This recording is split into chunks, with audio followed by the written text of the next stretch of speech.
How much time do you spend opening the fridge, closing it again, rummaging through the cupboard while your stomach growls grow stronger and stronger? Maybe if the day was extra busy or you're being lazy, but either way you're in this predicament now of having the most unusual combination of food in the house and needing to assemble it into a meal. But how? As I've been cleaning up my diet in this last month while working with a personal trainer, I've had those days where I look in the fridge to see the most odd food combinations, and trying to make meals from it has been, well, difficult. And I've thought to myself, welcome back to episode 3 of There Should Be an App for This, the series where I create app solutions for things that irritate me. Previously, I have redesigned a coffee, meal prep, hotel, fitness, and grocery app. And this week, I'm targeting leftovers. Before I dive too deeply into this topic, I want to say hi, my name is Jen. I'm a designer who is building a design agency and talks about everything from career to lifestyle. If you're also obsessed with design and don't know what to do with your leftovers, leave a comment, like this video, and subscribe if you haven't already. Part 1, generate my app. Historically, this part of the app creation process has been very hit and miss. There's a lot of risk when letting generators decide on the branding kit, which includes the logo, color palette, and the typeface. Let's start with the color palette and see what we get. And we got lots of greens and blues. It's very fresh, it's very airy. Step 2 of the branding kit is coming up with the name. For this, ideally we want something catchy, clever, memorable, and interesting. But these generators are always all over the place, sometimes overly literal, and other times just, what is cool thick? Or meal kinks? Or mind cook? It sounds very German, very authoritative and powerful. I don't think that's the general direction we want to go in for a recipe generator. I handpicked a few other options that were safer and added them to the wheel of design and spun it, landing on Nutria, which seems a lot more harmless than some of the other options. Step 3 of our branding kit is coming up with a logo. Every business has a few logo options. There's a primary, secondary, submark, and a brand mark. These are different visual cues and indicators that can be used throughout the social media, the packaging, the website design, print design, really whatever you want. Lately, most of my agency work has been doing logo designs, which is fun because it's the most creative part of any design process. So I made some options and I'll give them a number between 1 and 6. And according to the generator, we got, I don't mind this. Step 4 of building the branding kit is choosing a typeface to be used. Erring on the side of simple is always safe, and if you do want to have a fun font, make sure it's only one of the options and that it's used sparingly in things like headers. For this particular app, I'm going to be using Argentinum Novus for both the logo and the app design. As I've been adding elements into the brand kit, I've been building out a brand guideline, which is a tool I use for clients because it's such a simple guide to be able to pull up and cross-reference your colors, your logo, and your fonts.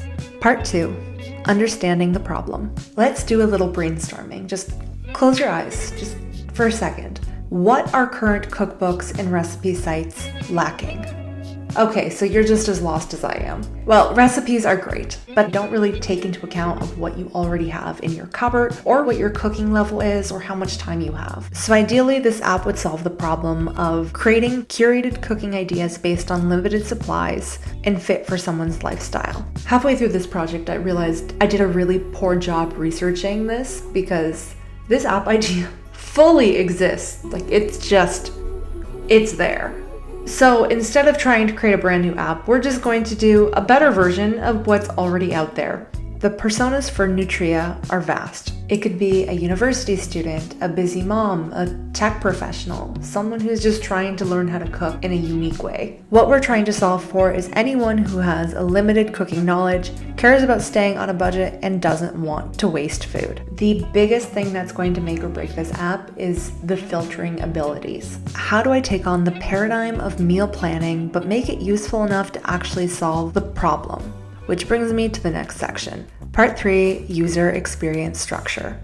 So we've hit a bit of a wall in terms of how to make this app useful, but the best way to push through this is by building user flows. This is mapping out the journey a user would take as they go from screen to screen within the app. So the user at first would need to be able to input the items that they currently have, and then they would need to be able to submit the items and wait for a meal to be calculated. But this is where things get complicated, because maybe a user inputted a bunch of vegetables and they've been generated a meal that has a lot of chicken in it, and they're vegan. And this is where our friend filtering enters back into the conversation, which means there needs to be a spot to filter food preferences like diet, allergies, likes, and dislikes. So the recipe for a successful app, I would need to include a place for users to add the ingredients that they already have at home, have a lot of personalized filtering, and have a space where a user can favorite recipes that they're given so they can cook them over and over again. Part 4, perfecting the user interface.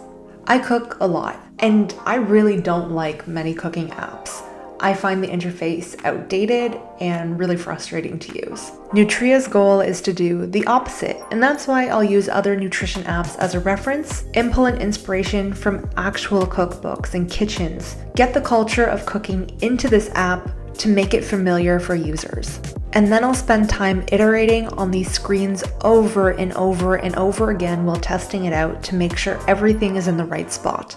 Each screen needs to be able to flow into the next to make it a cohesive visual experience. After a full day of designing went by, the prototype of Nutria is ready to be tested. Ladies and gentlemen, let's get cooking with Nutria.